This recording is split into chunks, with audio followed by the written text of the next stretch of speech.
Whether you call it Kveik, Kvik, or Kvike, there's no denying that this unique Norwegian yeast has had a remarkable impact on the brewing scene, and Imperial Yeast's A43 Loki is one of the best versions out there. With the ability to produce a clean beer when fermented as warm as 104 degrees Fahrenheit or 40 degrees Celsius, you heard that right, while also performing well at more standard ale temperatures, Imperial Yeast A43 Loki is as versatile as it gets, meaning you have zero excuses for failing to brew throughout the year. Learn more about A43 Loki at imperialyeast.com and grab a pouch for your next batch to see what all the fuss is about.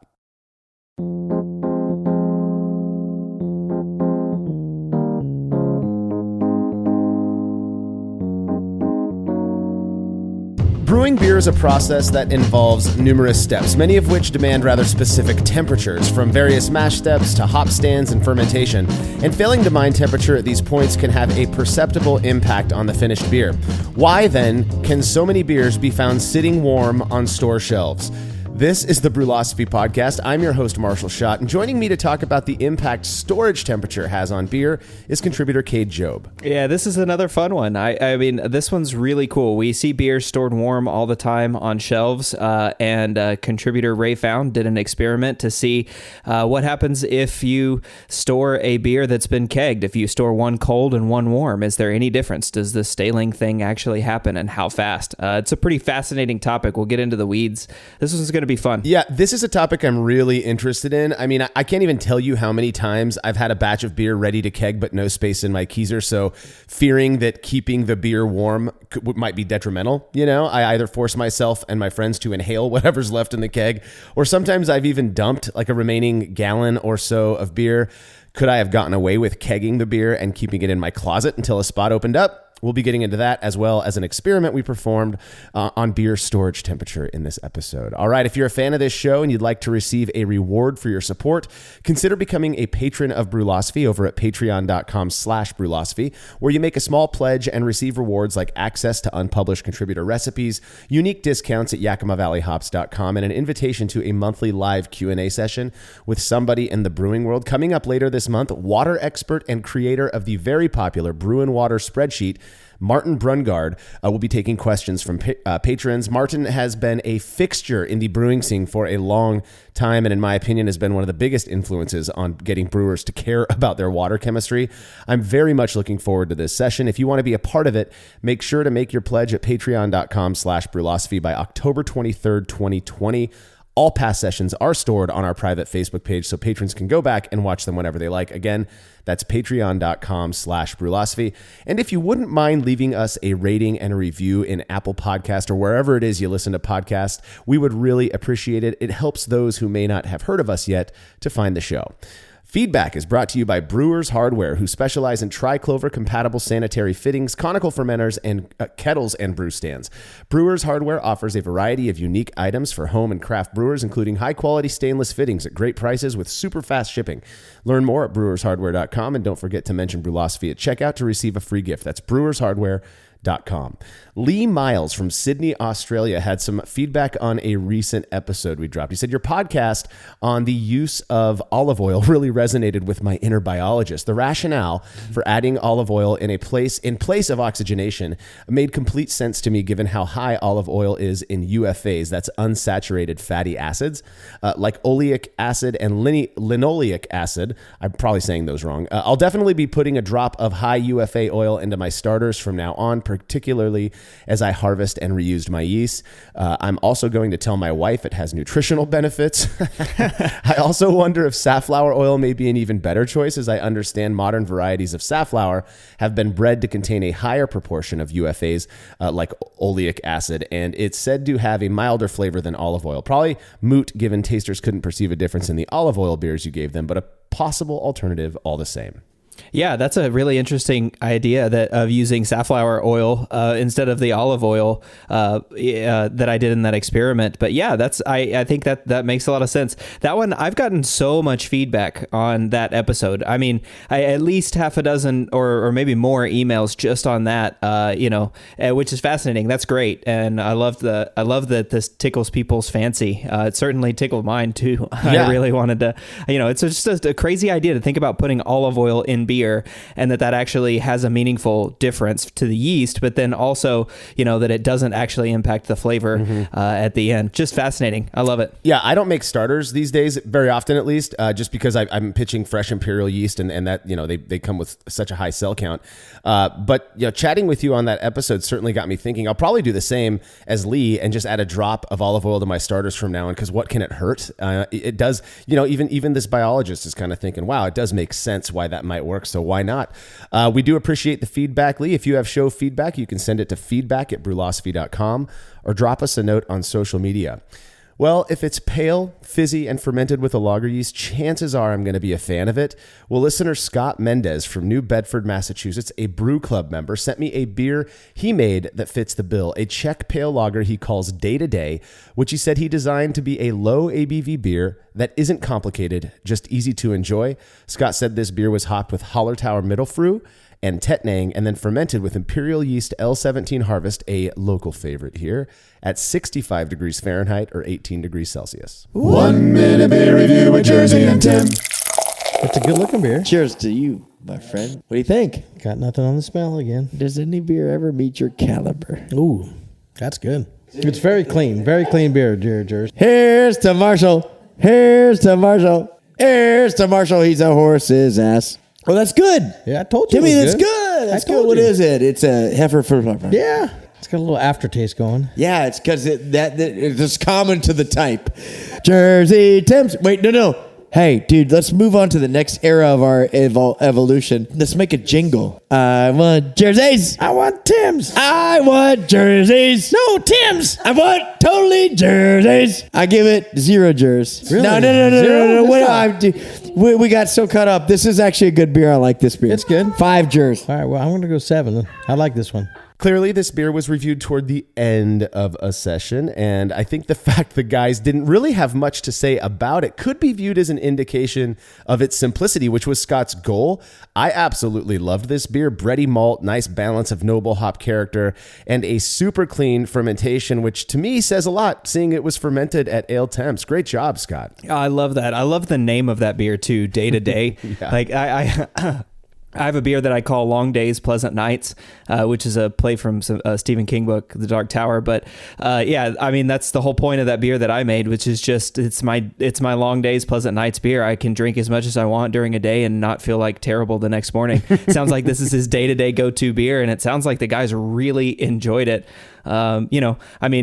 Jingles aside, but they, and then the misfiring on the no jerseys there at the end. But otherwise, I mean, these guys clearly liked it, and that's just an amazing style of beer. It sounds really good. I love that you used Harvest on that. And it sounds like it was good. I'd love to try it. Yeah, it's interesting, and I understand why, but when people send us or send me lagers, I can almost predict now that they're going to be fermented warm. I think people are they tried it, kind of surprised them that it worked out as well as it did. What's interesting is that L17 is one of the few lager yeasts that we've done experiments on that did show a perceptible difference based on fermentation temperature.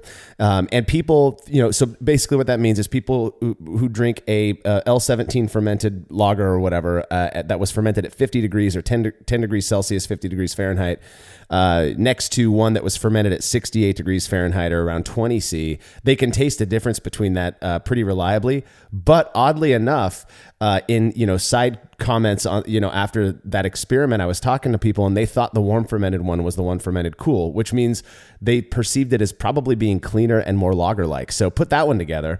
I think it's kind of interesting. Anyway, Scott, you did a fantastic job. I will drink anybody's lager that tastes that good, regardless of fermentation temperature. So thank you.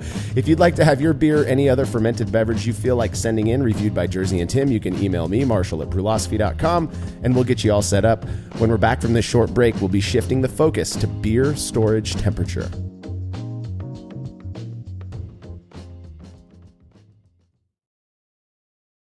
After a long brew day, the last thing I want to do is waste more time chilling wort. I've tried so many different options, and ultimately I settled on the super efficient immersion chillers made by Jaded Brewing. With the King Cobra and Hydra, I'm able to chill my entire batch of work from boiling to just a few degrees above groundwater temperature in as little as 6 minutes. If an immersion chiller is right for your brewery, then do yourself a favor and check out all of the rad options Jaded Brewing has to offer at jadedbrewing.com. And be sure to let them know Brewlosophy sent you.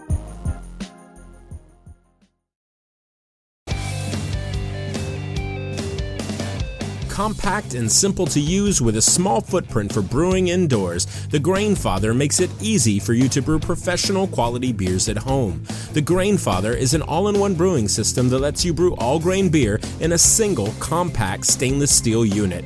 It uses an electric heating element and pump to maintain a constant temperature and to circulate the wort during the mashing and cooling stages. It also comes with a counterflow chiller to reduce chilling times and produce high-quality wort. And now, with the addition of their conical fermenter, the Grainfather takes things one step further by offering homebrewers state-of-the-art temperature-controlled fermentation just like commercial breweries use. And with the Grainfather Recipe Creator and Connect app, you can easily design a recipe, sync your brewing system with your phone, and then just sit back and relax as the app takes over and assures that you maintain your scheduled mash temps and boil schedule. Head to Grainfather.com to purchase your all-in-one brewing system today and to sign up for their free recipe creator tool. Once more, head on over to Grainfather.com, that's Grainfather.com, and get started today. Family-owned Atlantic Brew Supply is the largest homebrew shop in the Southeast. No gimmicks, no multinational corporate overlords, and no BS. They offer exclusive malts, yeast, and more from local artisans, as well as award-winning recipe kits. They also sell professional brewing gear and cask equipment from sister companies ABS Commercial and Cask Supply. Most ingredients are available by the ounce, plus Atlantic Brew Supply has an on-site calculator to help you craft your best brew. Orders are processed same day, and 2-day shipping is guaranteed for East Coast customers. Get 15% off your first order using promo code BREWPOD. That's BRUPOD at AtlanticBrewSupply.com.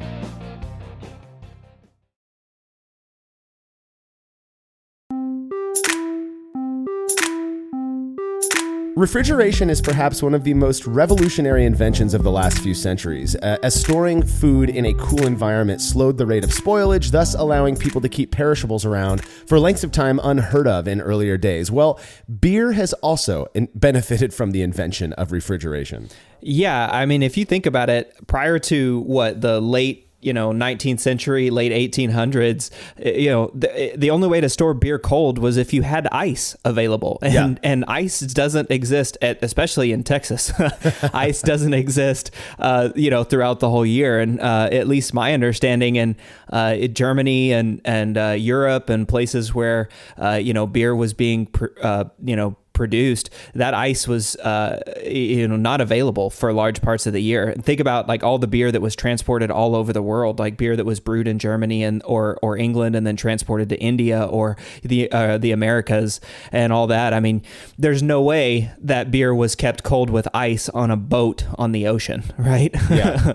So yeah, I mean, it's fascinating to think that now we wouldn't drink beer, at least in the Americas or in the United States, we wouldn't drink a beer that's not cold, right? I mean, even cellar temperature, a lot of Americans turn their nose up and say, "Oh, that's warm beer." Yeah, I think that's silly because I love a good cellar temp English ale, but still, yeah, I mean, it's fascinating to think that this has only been in the grand history of beer, which is a 3,000-year-old beverage. We've only had refrigeration for the last 150, 175 years. Mm-hmm. Yeah, it's nuts. And what I was thinking about, this is the topic here is beer storage temperature, but thinking the stories that we hear about how lager beers developed and that whole evolution, I suppose, you hear about caves and these cool caves in Germany, and I'm sure in other parts of Europe that these brewers would take their fermenting beer into, and that would allow that lagering. My hunch would be that was also, I mean, in England, that's the cellar temperature around 55 Fahrenheit, right?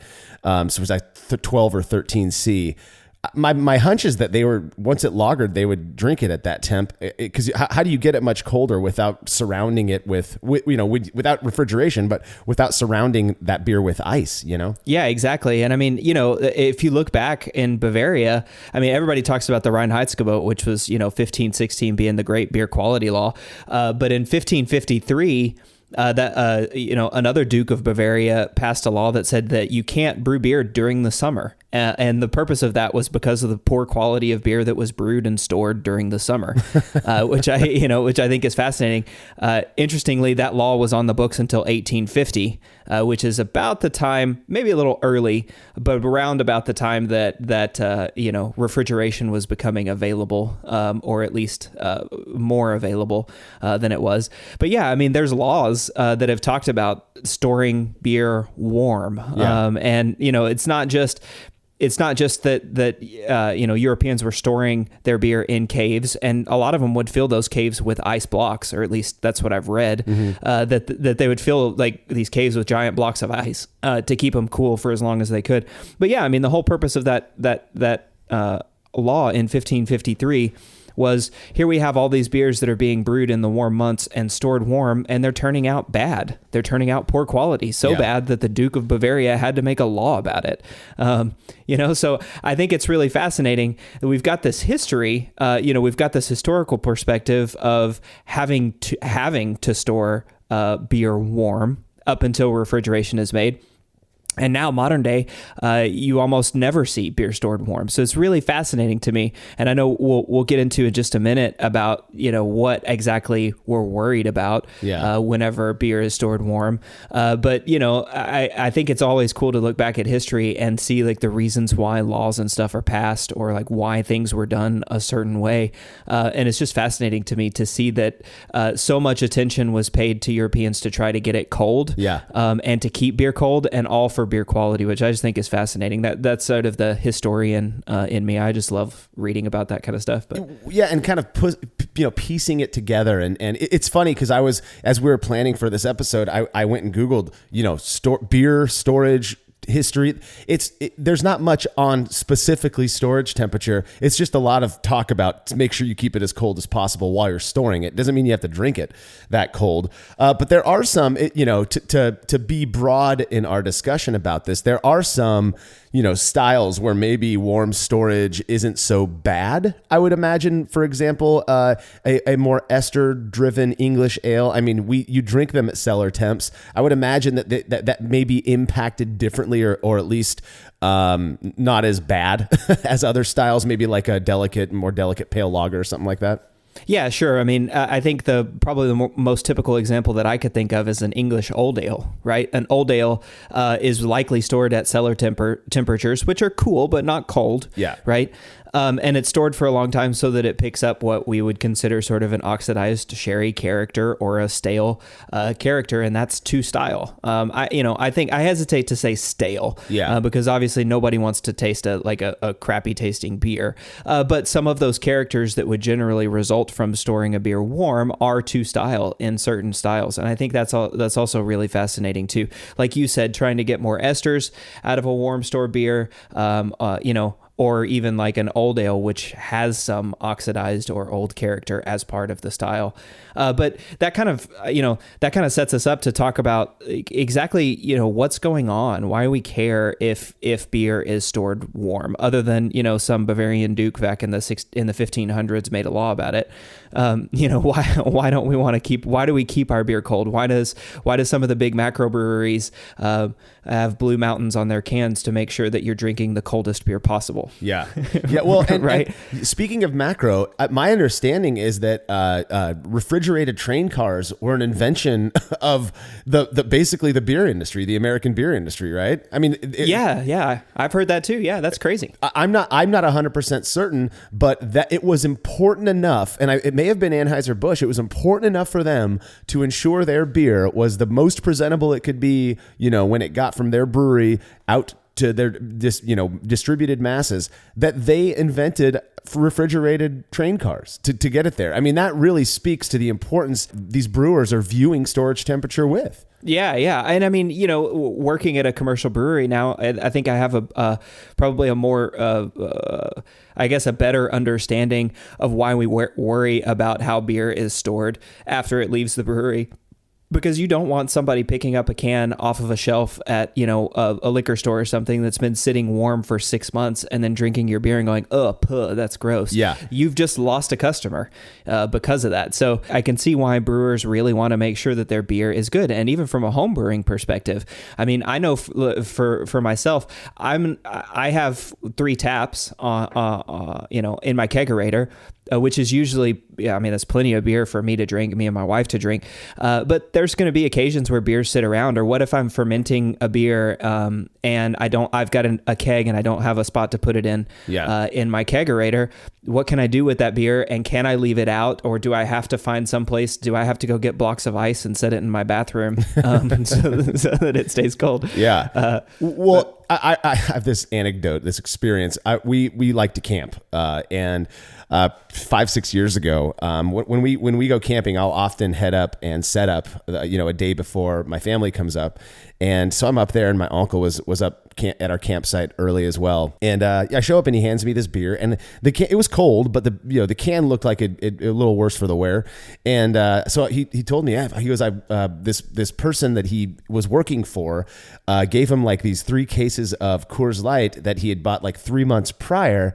And he just kept them in his trailer and forgot about them. And so, he's thinking, hey, score, and so he throws them on ice and they're all good. This was the worst Coors Light I'd ever tasted in my life. And it's hard to describe exactly what it tasted like, but these are, big macro brewers who are doing everything they can to reduce oxygen exposure in the can. And it was still just tasted horrendous. It really speaks to me again to the impact that just what temperature the environment is where that beer is being stored can have on beer. Yeah, and I mean, if you think about it from sort of a sciencey perspective, there's a lot of things that are in beer that can react with oxygen, or even things that just degrade over time. I mean, that just are compounds or aroma compounds that dissolve and become other things, or react with other compounds and create new compounds. It's even possible for the can liner itself to absorb flavor components, whether the can liner or the bottle cap.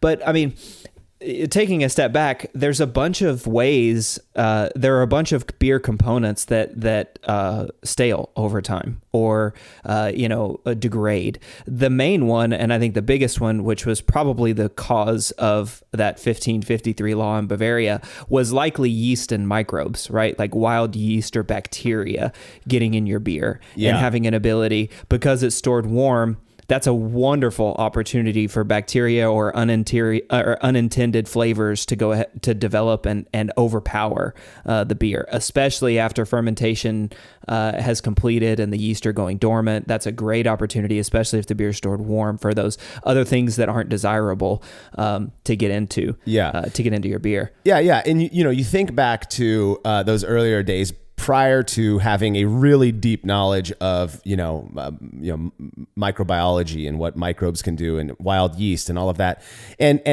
hard as they might have tried to keep their beer as pure as possible, that there were times where a beer might taste great if it was stored cold the whole time, but as soon as that temperature ramps up a little bit, those microbes come back to life and start taking over that beer. And that's not, that's one of the things about warmer temperatures. Malcolm talks about it often, and I'm not sure if there's a law that has a name that goes with this, but the warmer the temperature, the more active things are, and that's just a principle. And so at warmer temps, whatever's going to happen to that beer is going to happen faster than if that beer were stored cold. And that goes for pretty much, you could think of it as speaking to pretty much anything that could happen to that beer that might make it not taste as good. Yeah, for sure. I mean, I think about, like, we've all had that bottle that wasn't properly cleaned or wasn't properly sanitized, that, got sent to a competition or something like that, that it popped up and there's an infection, right? There's something in it that we've all tasted that. It's happened to everybody. Or if it hasn't happened to you yet, it's okay. It'll happen. Don't worry about it. You'll get over it. Yeah, exactly. But yeah, we've all had that. And that's exactly what happens, right? I mean, that beer tastes great whenever you're bottling it. You're really excited about sending it into a competition. The judge pops it open. And because it got shipped, warm, or it got warm sitting in a storage facility before it was moved to cold storage for judging or whatever, that whatever was in it, that whatever was stuck on that bottle has re-fermented and made your wonderful beer taste terrible. I have a story that is exactly that. I made this Märzen that I thought was quite phenomenal. This was years ago. And so I figured I'd enter it into a competition that involved me having to ship it to the competition. Well, I heard through email that what they were doing with these beers is they'd receive them, they'd sit in the corner of an unrefrigerated corner of a homebrew shop, and then go to a fridge and get chilled off prior to being judged. Well, they sat in that homebrew shop for like a week and a half, 2 weeks.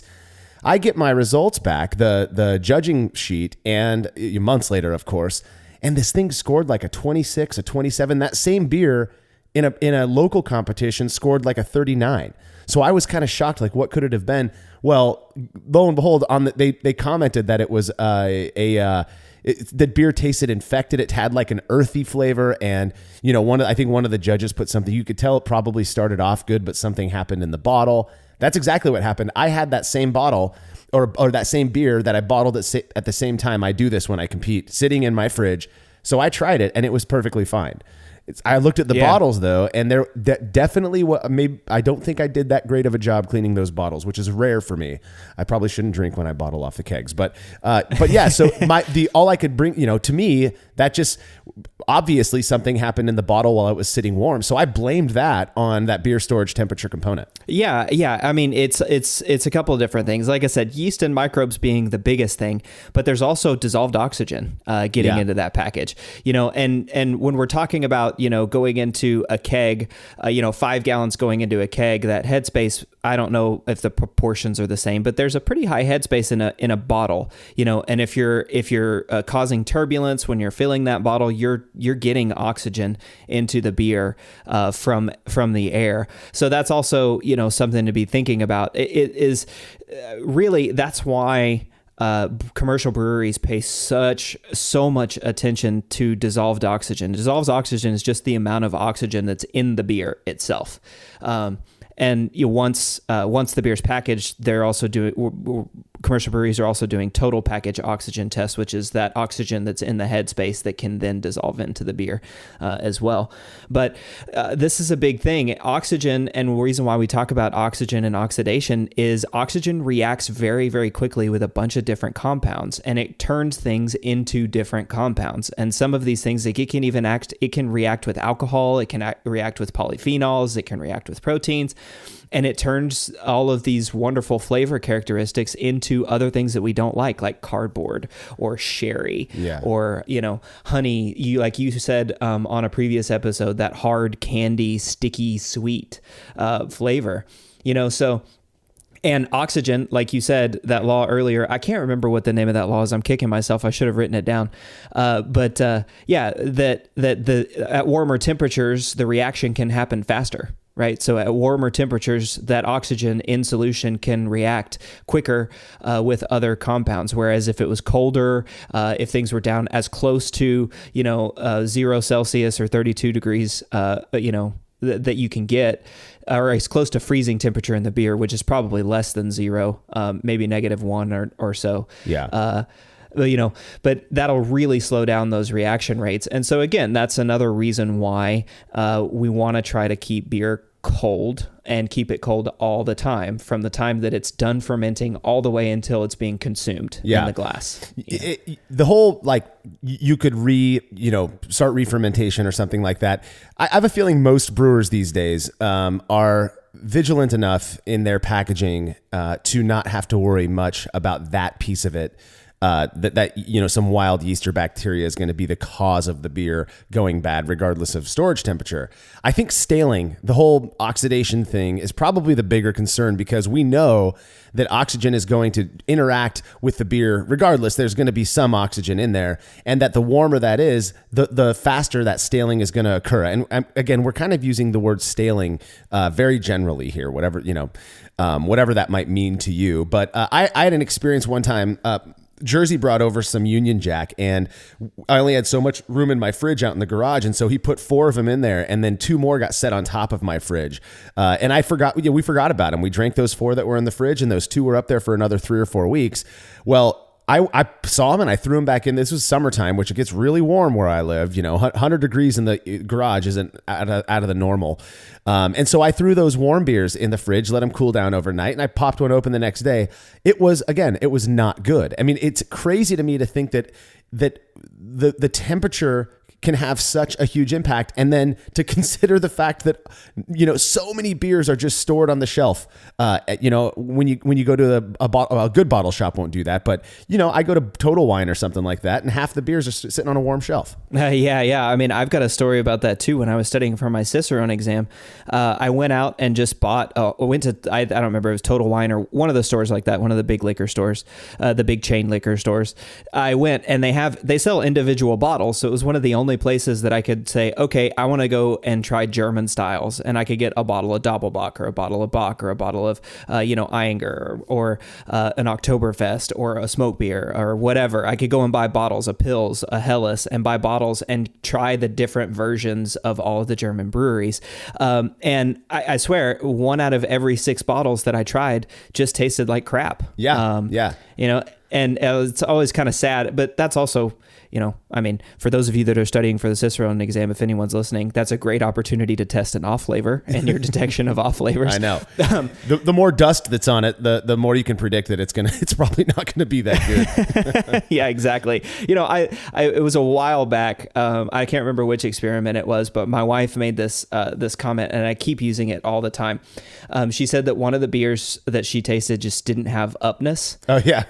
And it's that like freshness or that brightness. And I love that descriptor. I don't know why, but I just love it because that's how I identify staling or oxidation reactions. Like the beer just lost its upness, and I'm sure there's a better way to describe that, but I love that descriptor. So when I think about this topic, kind of generally, the element of time comes into play for me, and I've got another experience. I thought it was really interesting. So every year around Oktoberfest at Costco, they sell these cases of a German, fest beer or an Oktoberfest or something like that. And so 2 years ago, I believe it was the Hofbrau Oktoberfest or something like that. Maybe it was Paulaner. But I grabbed a whole case of it, and I couldn't fit. It was 24 beers. I couldn't fit them all in my fridge. So some got to stay in my garage while, the others went into the fridge. Well, then I took one. We have a little fridge in our backyard to keep us, refreshed while we're swimming and stuff. I threw one of the bottles in there, and I left it there for the whole 2 years. And I did this intentionally because I was curious to see how long it would take for that beer to taste stale and bad, not as good compared to the ones that were sitting in the garage. The ones that were in the garage we caught fairly early. So I left one out for, I believe it was 2 weeks, and then I threw it in my fridge, drank that one. It didn't taste nearly as good as one that had stayed in the fridge that entire time. Obvious difference in my opinion. Well, I took the one out of my fridge just 2 weeks ago, the backyard fridge. So it was basically, 2 years since it had been in there. And it tasted just like the one that sat out in my garage for 2 weeks. I'm dead serious. It was by memory, of course. I wasn't doing these side by side, but it had all those same qualities, that kind of dullness, a lacking upness, if you will. Yeah. Kind of a caramelly thing. Now, it is an Oktoberfest, so you kind of expect some of that, but I feel like it amplifies that note, that kind of caramelly sweet note that I'm not a big fan of. I want my lager beers especially to have that bready, kind of a crisp, bready character. And this just it didn't have that. And so it's interesting because I'd like to see like a chart, if you do this much time at 68 degrees Fahrenheit or 20 C, that's equivalent to this much time, at 35 or 36 degrees Fahrenheit. I think that'd be interesting. It's really interesting that you say that, because there's so much literature out there. I mean, like scientific literature out there that deals with staling. I mean, it's a fascinating topic, and it's been really well studied over the years. This isn't necessarily malt staling, but I came across this, which was, there was a study that was done back in the late 80s where they were talking about hop oils, and they focused on 4 hop oils, but like geraniol, linalool, humulinone 2, and then humulinone, I can't remember the other one. But anyway, the result of the study was that those hop oils, when they're sitting at room temperature, can degrade in as little as 2 weeks when stored at room temperature. Versus beers, they took beers that were one set that was stored at room temperature and one set that was stored cold, and there was like a 15 to 20% difference in the hop oil character after just 2 weeks. And so I was looking at that and I'm thinking, that's really incredible. I mean, think about all of those hoppy beers, because this has happened to me too. Yeah. You go to the grocery store or something and you pick up the 6-pack that's not cold, that's sitting there, and it's a hoppy IPA. You pick that up and you take it home, and it doesn't taste as hoppy as that beer does. Yeah. And I think that's a really interesting thing, and it's fascinating too that there's still so much that we don't know about what happens, when beers are stored warm for time. There's definitely a time component to it, but one of the things that I found fascinating whenever I was reading in some of these studies is that they have these things called unidentified degradation compounds. And what they mean is they're not meaning like unidentified in that they don't know the chemical composition of the compound itself. What they're saying is they just don't know how it got to that form. Right. So there was something in beer that converted and turned into this other thing. Then this other thing we know we don't like, these unknown degradation compounds. We know we don't like those, and we know they cause off flavors, or they've at least been some sort of aroma or flavor compound that's no longer there, which I think is fascinating. Yeah, I agree. But but I mean, this is what we talk about. I mean, this is why everybody recommends that you keep beer stored as cold as you can for as long as you can once fermentation is done. Breweries, like we said, love or have to protect their beer before it goes out to consumers. Yeah. I mean, I know, for example, at Blue Owl, we're managing dissolved oxygen at every step of the process, making sure that this is kind of an interesting commercial brewery story. When you're hooking up a tri-clamp to a valve, there's a little bit of space between that tri-clamp gasket and the valve. And I'm talking about maybe like 1/4 of an inch by like 1.5 inch of air. Yeah. So very, very, very minimal. But when we're hooking up something to that, we'll always purge that space with either beer or with water or with CO2 before we ever run that into the tank. And we're talking a 30-barrel tank and maybe, like a $50 size air, but I mean, we're taking those precautions, and I think all breweries are. And I mean, if you look at the big breweries, they're going way above even that. Yeah. People really want to make sure that their beer is tasting good when it gets to the consumers. Yeah, absolutely. And it makes sense. There are some styles I feel like are a bit more forgiving, but I heard a commercial brewer of bigger beers was doing an interview years ago that I heard, and he said something I thought was really interesting. We're going, in essence, the brewer makes that beer for what it was intended to be, and we leave it up to the person who's going to be drinking that beer to age it however they wish. But we want to get it to them in their hands as fresh as possible so that they can then do what they want with it. They can sit on that bottle for years if they want. They can store it warm. They can store it cool. I made a barley wine. It was a short and shoddy barley wine. We've written it up. We maybe even talked about it on the show so far. But I kept it in the freezer or my keezer for 6 or 7 months thinking, I'm going to age it. It's going to pick up all those characteristics. It never did. That beer stayed tasting like a fresher barley wine. Some of the hop character fell off of it, as you might expect. And one of the suggestions people gave me was, hey, pull that keg out of the keezer, and it will, hasten that development, that aging process, because the warmer temps will do that. Hands down, the biggest reason I like to keep my beer cold is to reduce that. I want the aging effect to be as slow as possible, regardless of what might happen to the beer. I just want to, 99% of the beers I make, I like fresh. I like that fresher taste. And so that's why I keep my beer cold as long as I possibly can. Well, curious to taste the impact storage temperature can have on beer for himself, contributor Ray Found designed an experiment to test it out. Results when we return from this short break.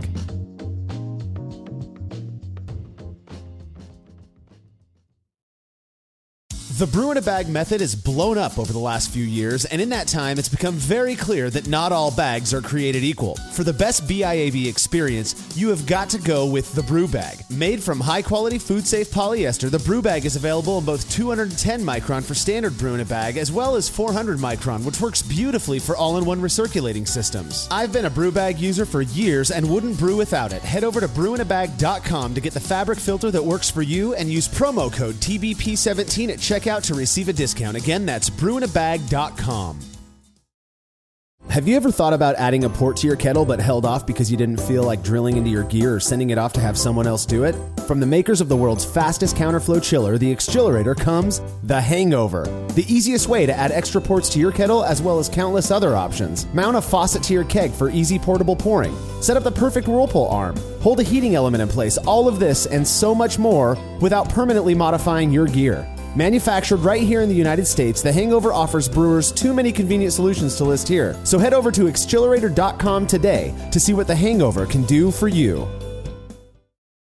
As every brewer knows, the best beer requires the best hops, which Yakima Valley Hops provides fresh from the source to brewers around the world, carrying everything from classics like Cascade to modern favorites like Galaxy and Mosaic, as well as other ingredients and gear. Yakima Valley Hops has it all. And don't forget to check out their new podcast, The Late Edition, where the YVH crew goes into depth on our favorite plant with industry experts. Head over to YakimaValleyHops.com now to see all they have to offer and subscribe to The Late Edition wherever it is you listen to podcasts. Craftmaster Growlers takes traveling with and sharing beer to a new level. Made from heavy-duty stainless steel, Craftmaster Growlers are double-wall insulated and can keep beer cold for up to 8 hours. Unlike typical growlers, Craftmaster Growlers come with a swiveling tap and fully integrated CO2 regulator cap, allowing beer to stay fresh for 2 weeks or more. The square design takes up less space and will fit in most refrigerator doors, and every Craftmaster Growler comes with a 1-year warranty. There are 64 and 128-ounce versions available over at craftmastergrowlers.com.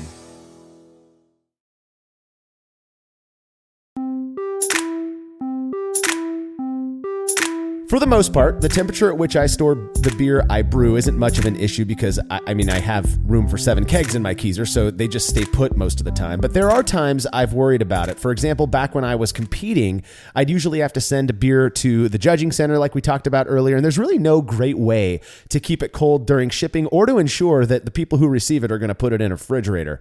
Well, we were curious to see how much this matters and put it to the test for ourselves. Yeah, I love this experiment that Ray did. This one, like I said at the top of the show, was super interesting to me, and everything we just talked about, before the break, talking about what staling does. This one was just fascinating. I really wanted to see what the results were of this one. So, Ray started brewing. He brewed a 10-gallon batch of Bohemian Pilsner, which, interestingly, is what Jersey and Tim reviewed in this episode. Yeah, so, good style. Yeah, it's a great style. Love that.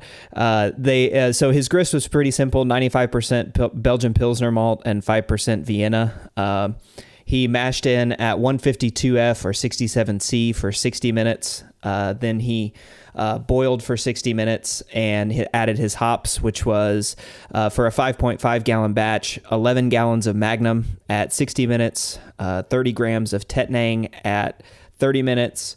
37 grams of Tettnang at 20 minutes, and another 37 grams of Tettnang at 10 minutes. Nice hoppy Bohemian Pilsner there. Yummy. Yeah, it looks good. That's probably a little bit more hops than I would use for a Bohemian Pils, but nothing wrong with that. That's good. Yeah. After boil, the worts were chilled, and then he took a refractometer reading of an OG of 1.052, which is perfect for a Bohemian Pils. Yeah. He then took the wort and split it evenly between 2 carboys and let them finish chilling in his fermentation chamber for a few hours before pitching two packs of rehydrated Saflager 3470 into each batch. Man, I like that yeast too. I haven't used that yeast in a long time. I like that as a lager yeast. I like that yeast as well. And for a long time, all the talk was that that's the Weihenstephaner lager strain. And I'm starting to hear talk recently that may not necessarily be true, or that there's some of the other maybe liquid versions of that out there may not necessarily be the Weihenstephan lager strain. Anyways, interesting point. Yeah, actually, there was something on the homebrewing subreddit the other day that had it was a spreadsheet of the comparisons for different yeasts. I didn't look up that one specifically, but it was pretty cool to see, what is and is not US 05 or Cal L or 1056. Yeah. Anyway, so Ray fermented the beers at 60F or 16C, and then after a week raised the beers to 66F or 19C and let them alone for another week before taking final hydrometer measurements, and he had a finishing gravity of 1.013 for both. So that's... oh man, that's going to be a good beer. Yeah, that's I money. wish I could have tried that. And no surprises that they're identical so far. Ray's a very good brewer, and there was no variable introduced at this point. So he took those beers and cold crashed them overnight to 32 degrees Fahrenheit, which is 0 degrees Celsius. Because of the alcohol in that beer, you can get away with going down to 32, I've found. And so I'll do that sometimes as well. And he did find both beers with gelatin. I'll let them sit one more night before racking them into kegs, which is the point at which he introduced this very interesting variable. Yeah, so after purging the keg space, or purging the head space in each keg with CO2, he placed one of the kegs in his 32 Fahrenheit 2C refrigerator, 35F, not 32, 2C, while the other went into a closet that was maintained a temperature range of between 68 and 73 Fahrenheit or 20 to 23 Celsius. And note, neither batch had gas connected, so he just purged the headspace and I think just burped it real quick to make sure that the lid was seated, right, and then stored them. Yeah, this is so. I like that the warm stored keg just went into a closet, and the way our homes are kept cool or kept warm in the wintertime is there's a range there. You've got your hysteresis on your thermostat. And so 68 degrees to 73 degrees Fahrenheit or 20 to 23 C seems like what you might, find at a bottle shop who may not have enough room in their refrigerator for all of the beer they're selling. This one I was pretty convinced was going to be significant. And I love the fact that Ray went with kind of a overly hopped, maybe not by much, but a more hoppy version of a Bo Pils, because one, it's a delicate enough beer where you would expect to see a difference. But also one of the things that we talk about is that hop character falling off. Yeah. I mean, this was exciting. I mean, that 68 to 73 range, that's room temperature. That's just sitting in a reasonably cool, a reasonably cool place, or reasonably warm, I guess, depending on where you live or any of that stuff. But it's cold for 68, us, man. Yeah, it's cold for me too. 68 to 73 is perfect. That's room temperature. So Ray let those actually sit in those two respective places for a month, which was great. I think that's a wonderful amount of time to see if there's any differences in these beers. And then he moved them to his keezer and left them for 2 days so that their temperatures could equalize before they were burst carbonated, which again, I like that too, that he wasn't trying to carb the warm beer at the same time that he was carbing the cold beer, because we do know that CO2 goes into solution better at colder temperatures. So Ray left the beers in his keezer for another month to lager. So ultimately they've had 2 months to lager, but 1 month at the disparate temperatures. And then he collected data. Very, very interesting. I know we were all kind of excited to see where this one was going to go. Now, we like to talk a little bit about our own personal experiences with the beers before we talk about the actual data. And in this case, the beers, neither for 2 months stored and 1 month in the cold, neither were bright, which surprised me. And he found these with gelatin. But the warm stored beer was noticeably more hazy than the one stored cool. At least that's what my eyes see, Cade. Oh, I see that too. I mean, it's a very distinct difference that the cold one is less hazy. So, and that's one of those things where you're looking and kind of, I'm scratching my head going, wait a minute, what could have possibly happened to the cool one that didn't happen? All I could bring it down to was that the warm stored one was moved a little bit more, but still it had a month of cold storage next to the one that was actually cold stored. you would think that anything would fall out of solution at that point, but it really didn't seem to. I can provide a little bit of light on that one. I just read this story, or this study, 2 days ago, I think it was. So polyphenols from hops can change their shape. They can polymerize with proteins, and when they do that, it's one molecule that becomes multiple molecules, then sticks to a protein, and suddenly you've got a giant molecule that's blocking light. Oh, interesting. Which causes haze. Yeah. So polyphenols can do that. So that actually might explain why that beer that's at warmer had a higher haze, because those polyphenols were polymerizing and attaching to proteins. So that's so. In that study, was there a sensory component? Was there something that they said that once that polymerization happens, you can also perceive besides visually? Yes, definitely. It depends on what is mixing together, right? Like what proteins and stuff are happening in there, but it can create those bad off flavors that we're talking about, like cardboard and sherry and that stuff. Yeah. That's fascinating. Pretty cool. Mm-hmm. Well, Ray, he said that he perceived the cold stored beer as being clean, crisp, and enjoyable throughout its life, so the entire keg. But the warm stored beer had this cloyingly sweet flavor that he associates, surprise, surprise, with old oxidized beer. He noted that this was one of the first experiments where the findings, his experience really tasting these beers kind of confirmed his existing belief that storage temperature matters. So he ended up serving these beers to 20 participants, and out of which 11 would have needed to identify the odd beer out in order for us to say that this was statistically significant at the threshold that we've determined. Cade, how many people actually got this one right? 12. So 60%, which means that people were able to reliably tell these beers apart. I'm with Ray. This kind of confirms that bias that I have, that storing beer cold matters. Now, whenever we have a significant result, people begged us, and so we include it, a preference section. Well, they're significant. Which one did people like the most? We don't tell people what the beers are, what the variable is, nothing like that. We just give them the triangle test, and then if they got it right, they go on to a second question that says, of these two, so between the red cup and the blue cup, which one do you like more?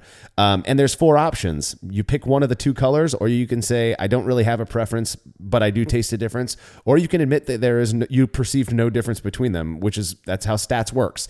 In this one, 2 people said they preferred, out of the 12. So 2 out of 12 people said they preferred the beer that was stored cold. 5 people liked the beer that was stored warm. 4 people had no preference despite noticing a difference, and 1 person admitted they perceived no difference. 5 people, Cade, liked the beer stored warm. I forget if it was you on the recent episode where we had a listener wrote in with feedback about his kind of presumption that people have just learned to like old stale beer because that's what we've kind of grown accustomed to. But this, to me, sort of seems to indicate that may be what's at play. Yeah. It was me on that one. And yeah, that's. I feel like I was the one that was arguing sort of against that. I may be eating my words a little bit with this one, or at least here's another piece of data that doesn't support my hypothesis. But right. yeah, I mean, I could play a little bit of devil's advocate and say, okay, well, yeah, 5 said they liked the warm stored beer, but you really had 5 that just said that they couldn't even taste a difference between the 2. So it's a little bit hard to say, that there was a huge, or that we can read a lot out of this preference data, but still only 2 out of the 12 said that they liked the cold stored beer, which was, I think, really fascinating. And maybe people do like warm stored lagers, or, I mean, this is a Czech Pils or a Bohemian Pilsner, and I think they can also survive a little bit of extra sweetness, in the way that others can't. But yeah, fascinating. I'm more in the camp of, when we don't know what we're drinking, it can be easy to kind of, we form this schema in our head of what it is. I've talked about this before. You could sit 4 BJCP judges down and serve them beers that they have no idea what they are. You just serve them to them and tell them to guess what style is. Chances are they're going to be wrong more than they're right. I mean, that's just how that works. There are certain styles that are pretty obvious, but you serve them a Czech Pils and that's hopped the way this is, and they might say it's a blonde ale. You know, they might think that it's something else. And I know that there are people out there who swear that they're better than everybody. Now, try it. I promise you, it's much more difficult than you'd think. So I sort of think that maybe if you had told some of these tasters, hey, this was a Czech Pilsner, the variable was storage temperature, one of these was stored warm, one was stored cold, now give us your preference. That might shift their filter, you know, through which they're tasting this beer and rating their preference. But regardless, I mean, at the very least, this says you can get away with warm storage and people will still drink it. I'd have a hard time getting over my own, having brewed the beer, getting over that hump of, I know that this is supposed to taste one way and that's not how it's tasting now, you know? So, but that, again, that's just my thoughts.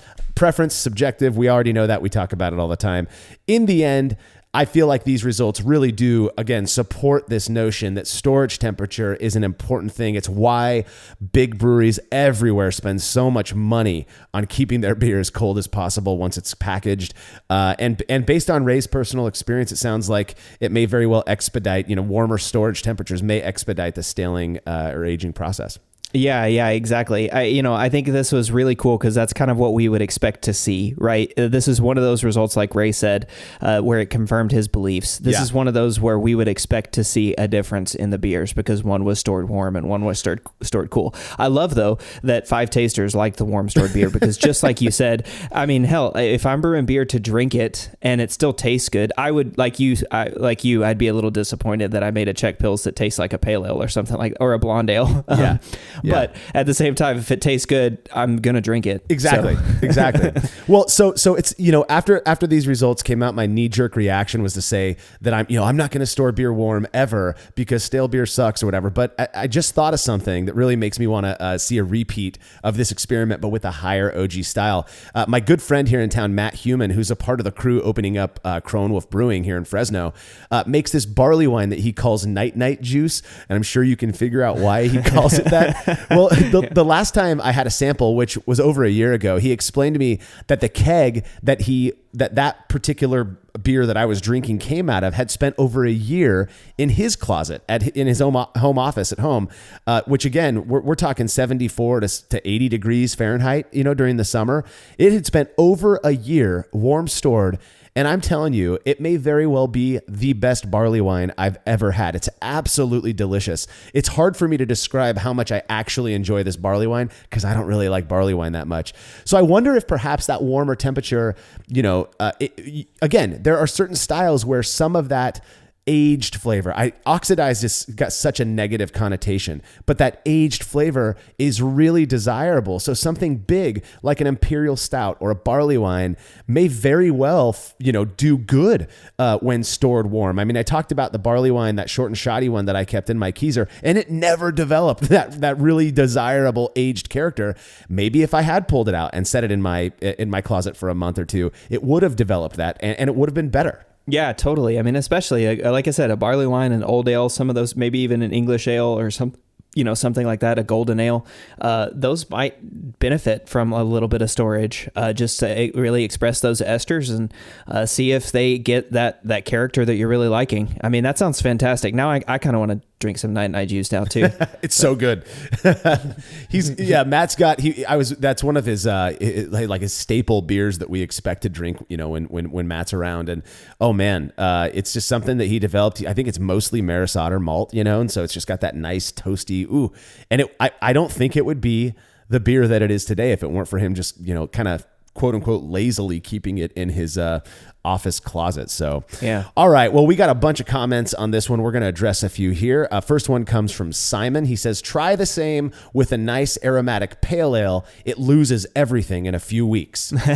I mean, I won't say loses everything, but definitely loses a lot. I have noticed that for sure. Anytime I've stored hoppy beers, especially, that they do lose that hop character pretty quick. So yeah, I mean, you just said, try it in an OG, or a high OG, barley wine or something like that. Here's another example where we could do it with a pale ale or something and see. I've had enough personal experience that I would expect a hoppy beer to do exactly that. Not lose everything, but definitely change character in a couple weeks. Yeah, I mean, my hunch on that one would be that the pale ale, the perceptible difference in a pale ale that was stored warm versus one that was stored cool would probably be even bigger than in a Bohemian Pilsner, I would think, because I talked about the Union Jack experience earlier. I had that one sitting on top of my fridge for a few weeks. One of the telltale signs that it was stale was that the hop character was lacking. It was muted. I mean, it goes away so much quicker,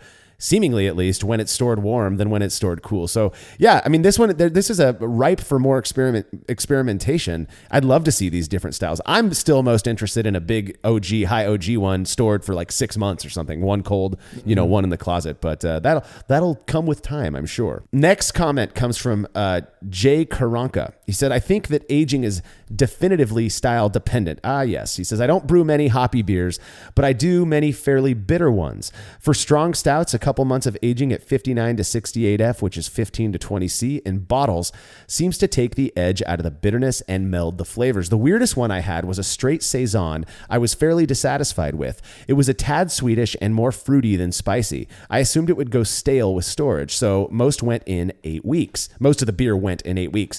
I came back to some bottles around the 3-month mark, and I was kicking myself for drinking it too early. It had become bone dry, and the fruit had balanced with the phenols. It had gone from uninspiring to archetypal Saison in just a few weeks. If I brewed pale ales or lagers, I might be more focused on drinking them cold and quick. Yeah, I mean, that's actually good. I was gonna bring up Saison 2 earlier. I just forgot to mention it. That would be another good style that would do with some aging, I would think, for exactly that reason that he's talked about. I've noticed that with Saisons especially, that they do get a little bit more spicy and peppery when you let them sit for a little bit longer. And yeah, a stout, I think one of the things with the stout, you're probably why that bitterness is getting taken off, is because, you're getting a little bit more perception of sweetness, a little honey character, maybe hard candy and stuff. But yeah, I mean, totally right. This is what we're talking about. I think this could be style dependent. It could be exacerbated in some styles versus more acceptable in others, which is, is what I love about beer. I love that it's got so much range that you can play with these flavors. Exactly. I have this very strong opinion, which isn't really, it's pretty rare for me when it comes to beer and brewing.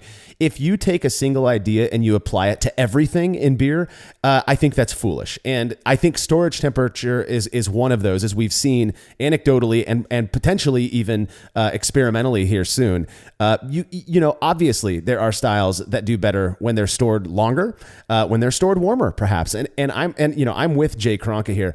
Saison is one of those beers that I always feel is better after some time. One of the perfect examples to me is Saison DuPont. I like that beer after a little bit of time stored cold. I don't like it as much when it's stored warm, but I do like it to have a little bit of age on it. Again, if it's stored cool. And that's one of those things. I view time and temperature as kind of being these two levers that you can probably play with to really dial in what it is you're looking for in a beer. And using temperature in that way, I think, is a relatively novel idea.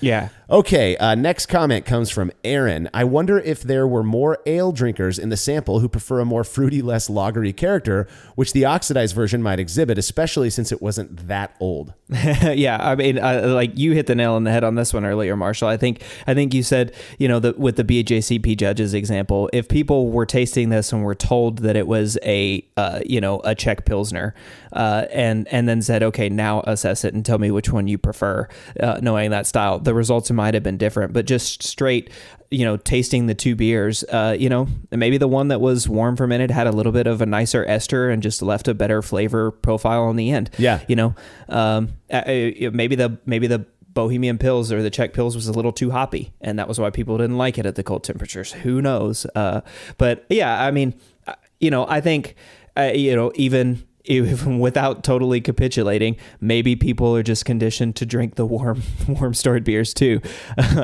That's certainly an option, even if I don't necessarily buy it. There's this concept that this American philosopher / psychiatrist says the alternatives exclude, right? And I feel like when we talk about this preference data, it's easy to say, well, because these people preferred the warm stored one, that means they didn't like the cold stored one. That's not, we can't read into it like that. It just means if forced to pick one, they'll pick the warm stored one over the cold stored one. You know, it's not a all good, all bad rating. And I just keep that in mind. My hunch is they probably were expecting something like an ale. And so that's kind of what their filter was. But maybe it was more fruity, less lagery. I don't know. Final comment comes from Shadarlo. Personally, I almost always prefer beer that's aged to beer that is fresh. I love that quality that comes with age. The slightly maltier, sweeter, oxidized flavors are what I drink beer to experience. I'm not a hophead by any means, so perhaps that explains my taste buds in this matter, but I can only think of a single beer I thought was better, extremely fresh than old. Coors Banquet. I drink the stuff I can't drink the stuff normally, but having it at the brewery straight from the Bright Tank, it was delicious. I've heard that fresh Coors Banquet at the brewery is an amazing experience. But hey, I like it when I get it at my house too. So I love Coors Banquet, yeah, and I've great. never had it fresh at the brewery. So, I think a lot of beers are better whenever they taste fresh, but at the same time, if that's what you get, if you like that kind of character, then go for it, dude. I mean, if that's your flavor profile, I mean, I certainly am on the sweet side of things. I have a huge sweet tooth, and I certainly prefer beers that are sweeter. I like hops, and I love hoppy beers. I love double IPAs. But they're not my preferred beer style. I like the sweeter beers, like the barley wines that have that age character. So I identify with this person, for the malty, sweeter oxidized flavors. But that's just me. Yeah, I don't identify with it. There is nothing there's nothing I hate outside of a contamination. There's nothing I hate in a beer more than when it tastes like it's too old. Well, it's okay to be wrong, Marshall. It's okay. Oh God. It takes nothing for me to dump a beer that I feel like it wasn't treated well in the package. And so if it's for the styles of beer that I tend to drink the most, pale lagers, Vienna lagers, pretty much all the lagers, pale ale, stuff like that. Keep it cold, man. That's where I'm at. That's what I'm going to keep doing. I do plan to experiment a little bit more with bigger, higher OG beers. But again, I'm a cold store person, and I'm going to stick to that. That is about all we've got for this episode. Do you have anything else on beer storage temperature, Cade? Yeah, I mean, if you have the ability to keep your beer stored cold, there's no reason not to, right? So if you have the ability to do it and you can keep it cold, you can keep it fresh, and if the style calls for that you want to keep it cold and fresh, like a Czech Pilsner, then do it. And I think that'll help you have fresh beer and continue to make good beer that you can drink and be happy about. Right on. Couldn't agree more. Now, a quick word before we sign off. As I'm sure many of you are well aware at this point, brewing legend Mike Tasty McDole unfortunately succumbed to cancer this week and is no longer with us. The brewing world lost an incredible person. Despite his celebrity, which was absolutely well-deserved, Tasty was always willing to chat with people in the hopes of helping them to brew better beer. I first talked personally with Tasty after I wrote about what I called the quick lager method, which is about 10 years ago. Someone pointed out to me that Tasty had been talking about a very similar approach, so we got in touch, compared notes. Since then, I've had the pleasure of hanging out with Tasty a handful of times, as well as being on the Brewing Network's The Session podcast, where Tasty was there. He was always such a gracious, humble, and kind person. His influence on the brewing world has been huge, which is clear by the number of posts I've come across on social media honoring his legacy, and what a hell of a legacy it is. All of us here at Brewlosophy send our sincerest condolences to his family and our wonderful friends over at the Brewing Network, where Tasty was an integral part of the team. Cheers, Tasty. The Brewlosophy podcast is made possible by the generous support of our sponsors, as well as all of our rad listeners. We seriously could not do this without you. Cheers to everyone who has subscribed and left a review of our show. It makes a huge difference. If you haven't yet, please consider doing so. Head over to brewlosophy.com/support to view a list of ways you can easily help us to continue producing this podcast. If you want a reward for your support, visit patreon.com/brewlosophy. Thanks again for listening. We'll be back next week with another episode of the Brewlosophy podcast. Until then, think beer. Start off the morning with some hot tea, lemon and honey, cause it suits my bro. Put some herb in the bowl, yeah, it's homegrown. Ain't gotta go through the middleman, no.